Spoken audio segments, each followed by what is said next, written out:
This is Dr. Caudill Miller, Dr. Miller's Guide to Neurology. Today we're going to talk about the seizure drug Fycompa. Fycompa is a drug that we just don't use a lot. We tried to use it when it first came out, and it's generally fairly well tolerated, but when they have side effects, they can be fairly significant.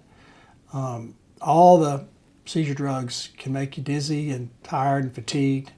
This is another one that can cause psychological problems, behavior and mood changes, aggressive behavior, worsening depression or new depression, hostility.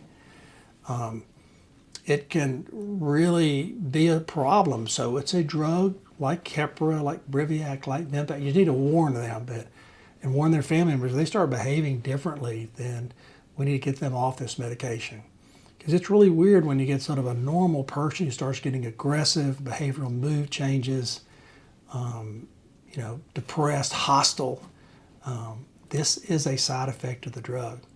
The drug is generally well tolerated, and we'll see a little anxiety, little drowsiness, little dizziness.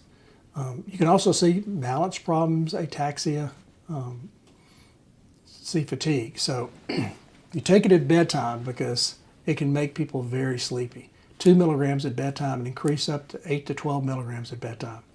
So Fycompa is another choice for people that have uncontrolled focal seizures, and it's definitely worth a try. So like, comment, subscribe, and more later.